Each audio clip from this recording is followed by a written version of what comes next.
Beaucoup pour notre grand rendez-vous, mes frères et sœurs. Avant toute chose, on va commencer par la prière. Prions d'abord. Seigneur, nous te recommandons ce moment, toi qui es le maître de tout.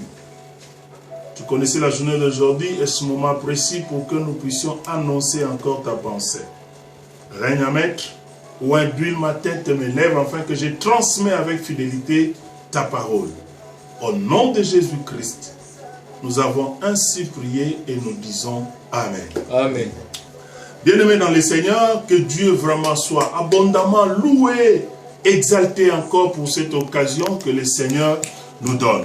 L'Éternel est bon, il est tellement bon, voilà pourquoi il a fait que nous soyons en contact encore ce soir, pour ceux qui vont nous suivre en direct, et puis pour les bien-aimés qui sont aux États-Unis, peut-être qu'il fait Jata ou bien sur la journée, ils vont nous suivre après, il n'y a pas de problème. Et on voulait aussi annoncer, continuer toujours à annoncer que nous sommes sur tous les réseaux sociaux, cela veut dire, nous sommes sur YouTube, hein, vous tapez Jardin de la Foi TV, nous sommes sur Instagram, blanchard.kassongo2020, vous allez nous trouver si facilement. Nous sommes sur Facebook, le pasteur Blanchard Kassongo officiel. Et puis nous sommes sur Twitter. Twitter, c'est Blanchard Kassongo. Vous allez nous trouver si facilement. Et sur WhatsApp, vous êtes sur plus 243 89 51 30 377. Et je voulais aussi profiter de l'occasion pour vous annoncer une grande journée qui sera organisée à Paris chez le pasteur Guy le 19 juillet, où nous allons prendre le temps dans l'adoration, dans l'exaltation de notre Seigneur. Bien-aimés, nous continuons notre entretien sur pourquoi nous sommes encore vivants. Pourquoi nous sommes encore vivants? Parce que je suis en train de remarquer, de constater qu'il y a une léthargie spirituelle, il y a un sommeil spirituel dans l'église d'aujourd'hui. Et nous devons faire très attention. Mes frères et sœurs, laissez-moi le temps de lire la parole de Dieu. Je suis dans l'évangile selon Jean chapitre 15. Ça, c'est le texte que nous allons développer aujourd'hui. L'évangile selon Jean chapitre 15, à partir du premier verset jusqu'au deuxième verset. Je lis au nom de Jésus. Amen. C'est moi qui suis le vrai saint. Ça, c'est Jésus qui parle. Mon Père est le vigneron. Tout sarment qui est à moi et qui ne porte pas de fruits, il enlève. Cela veut dire le Père l'enlève. Et tout sarment qui porte de fruits, il les taille, afin qu'il porte encore plus de fruits. Frères et sœurs, parce que je vous avais promis que je vais parler de nous. Le dimanche passé, j'ai parlé de l'Église avec sa mission. Cela veut dire aller faire de tous nos disciples. C'est ça la grande mission de l'Église. Et l'Église, c'est nous. Maintenant, je vais parler de nous, pasteurs, évangélistes, prophètes.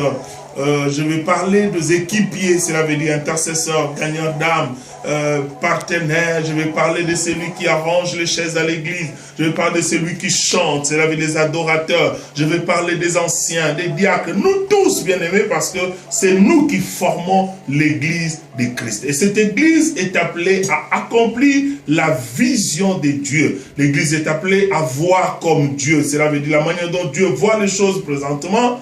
Et l'église doit faire ça parce qu'en réalité, l'église est missionnaire. Missionnaire, nous aussi qui composons l'église, nous devons comprendre que nous sommes des missionnaires. Et quelle est la mission pour le moment? S'il faut travailler pour gagner les âmes pour notre Seigneur. Et voilà, bien-aimés dans le Seigneur, la pensée de ce soir. Le Seigneur Jésus se présente comme le vrai saint. Et son père, le vigneron. Cela veut dire qu'il se présente comme un arbre. Maintenant, son père est le propriétaire de cet arbre-là. Maintenant, il nous présente, nous, comme des sarments. Or, des sarments, ce sont des sarments qui portent des fruits. Ce n'est pas le cep, ce n'est pas l'arbre, ce n'est pas le vigneron qui porte des fruits.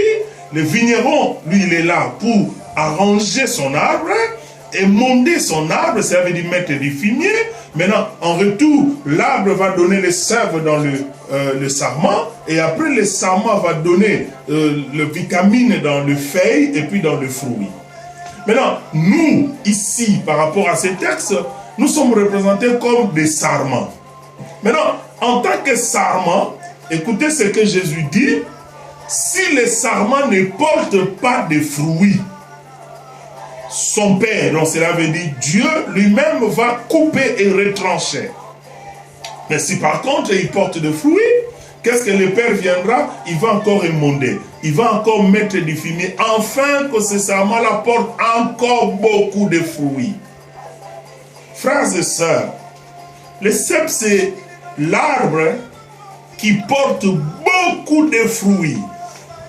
Et ce texte nous parle d'abord, parce qu'il faut contextualiser les textes, ça veut dire, nous parle d'abord d'Israël. Israël, Dieu attend d'Israël des fruits, beaucoup de fruits. En d'autres termes, les fruits par rapport à ces écritures, cela veut dire les bonnes œuvres. Ce que Dieu attend d'Israël, c'était les bonnes œuvres. Oui, je sais, tu es un bibliste, tu vas me dire, le fruit selon Galates, il n'y a pas de problème, n'est-ce pas? Ça, ce sont les comportements que Dieu attend des chrétiens. Vous comprenez? L'amour, la générosité et tout. Mais à part cela, l'Éternel attend encore de bonnes œuvres. Quand je parle de l'œuvre, je parle du travail. Vous comprenez? Et ce travail doit produire des fruits. Or, pour qu'un travail produise des fruits, ce travail doit être bien fait. Or, pour bien travailler, chacun de nous doit comprendre quel est son travail. Et pour bien travailler dans l'église de Dieu, chacun de nous doit comprendre quel est le don qu'il a reçu de Dieu. Beaucoup de gens échouent sur cette terre des hommes. Ils sont même à l'église parce qu'ils ne savent même pas. Il est dans l'église, il ne sait même pas le pourquoi il est à l'église. Il ne sait même pas les dons qu'il a reçus de Dieu, n'est-ce pas? Vous savez, l'Éternel Dieu dit, il a donné cela pour l'utilité commune. Donc quand tu reçois quelque chose de la part de Dieu, ce n'est pas pour toi-même, c'est pour l'utilité commune. L'Éternel Dieu, c'est comme un entraîneur. Il cherche l'esprit d'équipe, tu comprends? L'esprit d'équipe. Je sais que tu vas me comprendre avant que nous puissions terminer cet enseignement. Maintenant, dans cette équipe-là, il y a des joueurs. Tout le monde ne sont pas des numéros 10. Donc, tous les joueurs ne sont pas des numéros 10. Il y a le numéro 5, il y a le numéro 4. Chacun doit jouer son rôle. Et si chacun joue bien son rôle, l'équipe va gagner. Vous comprenez? Les défenseurs vont bien intercaler les attaques des adversaires, et puis les attaquants vont bien marquer, et en ce moment-là, l'équipe va gagner. J'ouvre encore une parenthèse pour vous signaler, frères et sœurs, que l'œuvre de Dieu, c'est l'œuvre de l'équipe. C'est l'œuvre de l'équipe, ce n'est pas vivre dans la solitude, solitaire personnellement dans ton coin. Non, c'est pas ça la pensée de Dieu. Maintenant, Dieu attendait des fruits pour Israël. Il veut dire des bonnes œuvres pour Israël. Présentement, mon frère, ma soeur, Dieu attend maintenant de nous quelque chose. Je vais encore le répéter. Dieu veut que nous puissions travailler pour gagner beaucoup des âmes. Cela produit beaucoup de fruits. Les fruits là que nous produisons, que nous voulons produire, ce sont les âmes que nous devons gagner pour le Seigneur, mon frère, ma soeur. Pourquoi cela? Parce que, tu sais, quand tu prends le fruit, n'est-ce pas, tu manges la chair, tu vas encore remettre le noix, comment est-ce qu'on appelle? Le noyau, voilà, tu vas remettre encore par terre et puis ça va produire encore un autre fruit. C'est comme cela que nous sommes appelés à gagner les âmes, à les fortifier, à les enseigner pour qu'ils aillent encore gagner beaucoup d'âmes pour le Seigneur. Maintenant, le problème ici, frères et sœurs, l'Éternel Dieu dit, il attend de nous cette production, cette reproduction, parce que l'arbre dont on parle ici, c'est un arbre qui donne beaucoup de fruits. Dieu n'aime pas que les pécheurs meurent. Écoutez, quand je regarde les gens dans des boîtes, dans des bars, les gens au stade pour regarder les concerts des païens, bien aimé, je pleure. Vous comprenez? Jusqu'aujourd'hui, je ne cesserai de le dire. Il y a des musiciens mondains qui font les pleins au stade, mais payants. Mais bizarrement, quand les pasteurs y vont, le stade n'est pas plein, mais c'est gratuit. Mon frère, ma soeur, tu peux imaginer quelque chose de gratuit, la vie éternelle gratuite, mais il y a peu de gens. Non, mon frère, ma soeur, nous devons travailler sérieusement. Écoutez, je vais vous faire rire. On me dit que non, le gouvernement va ouvrir des bars et non des églises. Waouh! C'est comme s'il n'a pas peur de nous. Mais nous sommes nombreux. Ça veut dire, si nous voulons travailler dans l'équipe, frères et sœurs, je pense qu'on peut faire peur même au gouvernement pour que le gouvernement comprenne que l'église est une force. Nous sommes nombreux, n'est-ce pas? Mais il ne faut pas travailler éparpillé, il faut rester. Et c'est la pensée que je vais partager ce soir. Là, c'est à la fin. Mais au commencement, comme c'est là, frères et sœurs, quel est le conseil que je peux nous donner? La première des choses, nous sommes appelés à découvrir nos dons que nous avons reçus de Dieu. Écoutez, l'impudicité n'est pas un don. Le vol n'est pas un don. Le koulouna n'est pas un don. Tu comprends ça? Tout ce que tu fais là, ce n'est pas un don. Mon frère, ma soeur, tu as quelque chose de Dieu en toi. Laisse-moi encore te rappeler que tu as quelque chose de Dieu en toi. Et si tu fais bien l'œuvre de Dieu, avec la chose que tu possèdes, frères et sœurs, l'Éternel, le Dieu, va encore te monder et il va encore te bénir. Cela veut dire la finalité, c'est la bénédiction. Et cette bénédiction, l'Éternel le dit ceci.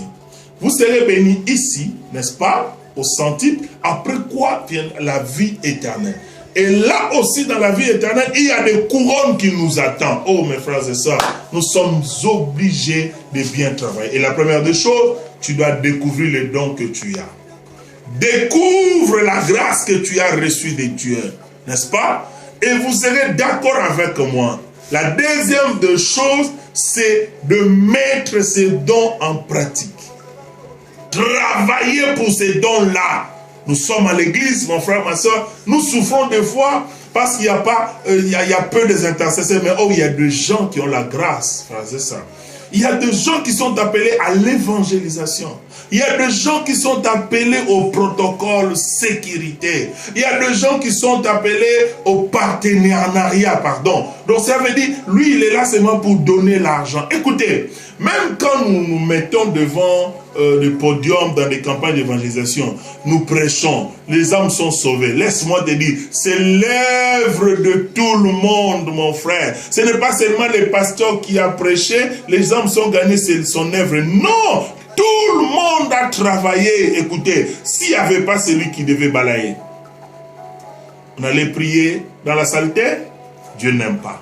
S'il n'y avait pas celui qui arrange les chaises, on allait se mettre en désordre. Et s'il n'y avait pas un modérateur, bien aimé, c'est les deux ordres. S'il n'y avait pas les gens qui pouvaient donner l'argent pour louer les instruments et tout. Mais s'il n'y avait pas de gens qui devaient prier pour ça, mais s'il n'y avait pas aussi de bien-aimés qui pouvaient sortir, crier dans les déserts, donner des invitations. Et maintenant, je pense que les pasteurs viennent en dernier lieu pour prêcher, appeler les gens au salut. Vous serez d'accord avec moi que l'âme, c'est l'œuvre de toute une équipe. Gagner une âme, c'est l'œuvre de toute une équipe, frères et sœurs. Que personne ne se tape la poitrine.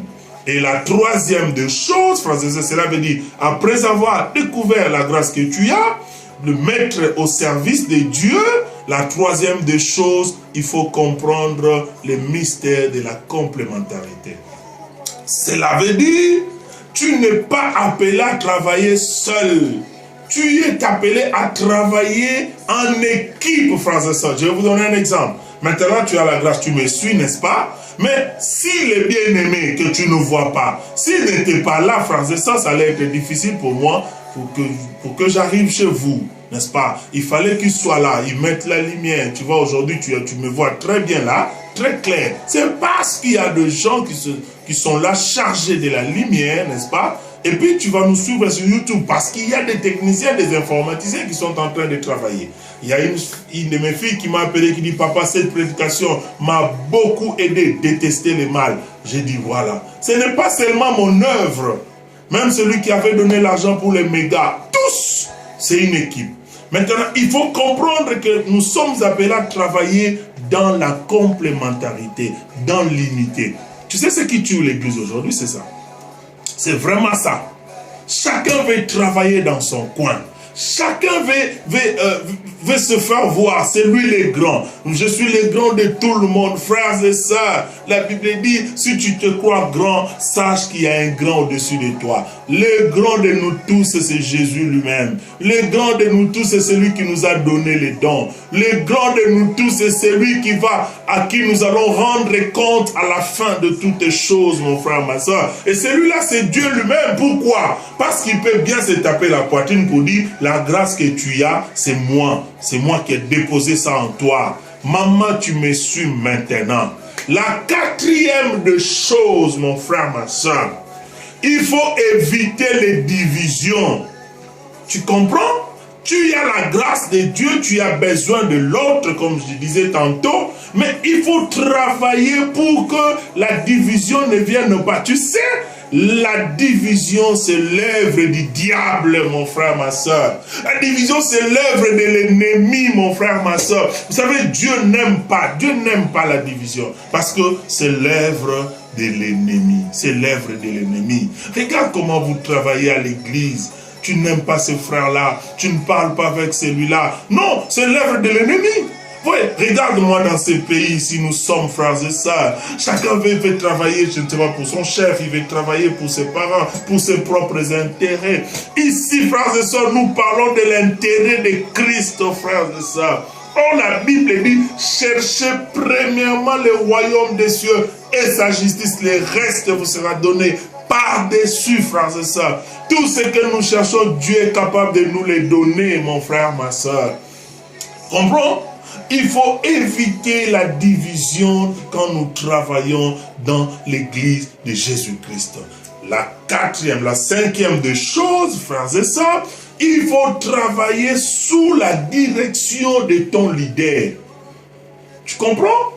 Travailler sous la direction de ton leader. Frère, c'est lui qui a reçu la vision, n'est-ce pas? Il a reçu les directives auprès de Dieu. Frères et sœurs, comment est-ce qu'un sarment peut vivre sans le tronc? Et le tronc vivra comment sans les racines? Vous comprenez ça? Donc, pour qu'un arbre vive, il a besoin de rester sous ses racines.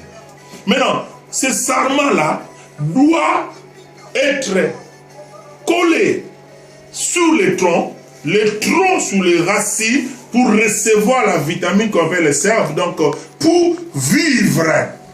Mais il y a des gens qui cherchent à vivre seuls, ce n'est pas gentil, et à vivre sans la vision. Ici, je suis en train de parler à quelqu'un. Toi, tu te dis, moi, je n'ai pas besoin des pasteurs, moi, je sers Dieu. Tu le sers comment? Sous la direction de qui? Je ne pense pas. Mon frère, ma soeur, nous qui avons la grâce, nous devons faire très attention. Parce que la grâce est trompeuse. La grâce est trompeuse. Nous avons perdu beaucoup de nos frères tout simplement parce que quand il a vu la grâce de Dieu se manifester en lui, il ne veut plus être encadré. Il se croit arrivé. Non, nous ne sommes pas encore arrivés, frères et sœurs. Restons sous les pieds de nos frères et sœurs, de nos responsables frères et sœurs. Écoutez, aujourd'hui tu peux prêcher. Aujourd'hui tu peux prêcher, j'ai dit tu prêches la parole de Dieu. Aujourd'hui tu peux imposer la main à quelqu'un, il est guéri. Cela ne veut pas dire que tu peux travailler seul, tu peux sortir même de ton église. Tu peux même abandonner ton leader. Non. La Bible dit, n'abandonnons pas nos assemblées comme c'est le coutume de quelques-uns. Non. Frère, il faut toujours travailler sous le leadership de quelqu'un. Tu sais pourquoi? Dieu ne donne pas la vision en équipe. comme quelqu'un m'a dit, nous sommes une église qui est dirigée par les collèges. Non, je te donne une réponse. Les collèges, c'est l'ensemble des orgueilleux qui ne veulent pas être dirigés. Tu comprends ça? Parce que Dieu ne peut pas se révéler à 5 personnes à la fois pour dire, vous 5 allez commencer une église. Non, il se révèle toujours à une personne. Remarquez, Christ qui était avec ses disciples, il a laissé la clé à Pierre. Vous comprenez? Dieu ne donne pas la vision, il n'y a pas de co-visionnaire, il n'y a pas de co-visionnaire. Tu comprends ça? Dieu donne à une personne. C'est à cette personne-là que nous devons le respect, l'obéissance, parce que lui, il va commencer à recevoir les directives auprès de Dieu, nous les donner. Donc, une grâce qui travaille en dehors de la vision, attention, tu vas te perdre, mon frère, ma soeur, tu vas te perdre. Il faut toujours rester ensemble avec les amis, rester sous la vision, et puis ça va aller. N'oubliez pas, il faut d'abord découvrir la grâce, travailler pour la grâce, travailler dans l'unité. Quatrièmement, éviter la division. Et cinquièmement, travailler sous le leadership de quelqu'un. Que l'Éternel Dieu vous bénisse pour ce temps que nous venons de passer ensemble. Tu peux encore suivre sur YouTube, je reprends encore sur YouTube, Jardin de la Foi TV. Tu peux facilement nous suivre encore sur Instagram, blanchard.kassongo2020. Tu peux nous suivre sur Instagram, sur Twitter, pardon, Blanchard Kassongo. Tu peux aussi nous suivre sur Facebook, le pasteur Blanchard Kassongo officiel. Et là, tu vas nous suivre. Nous sommes là sur WhatsApp, plus 243 89 51 30 373. Et je ne suis pas seul, hein. Vous qui avez suivi ces directs, que je ne suis pas seul, j'ai une grande équipe qui travaille avec moi. C'est une grande équipe dirigée de maître par l'ingénieur Gloire. Et puis il y a mon caméraman privé, Rolly Makiobo. Et il y a les Parsec, même s'il n'y a pas encore la signature, on n'a pas encore nommé, mais d'ici là, après le confinement, il aura sa lettre de nomination, c'est les Parsec Jonathan Ndia. Et à la lumière, il y a le diacre Luzolo avec le frère Prince. Que le Seigneur nous bénisse, vous tous qui êtes en ligne et vont nous suivre après. Que Dieu nous bénisse. Merci beaucoup.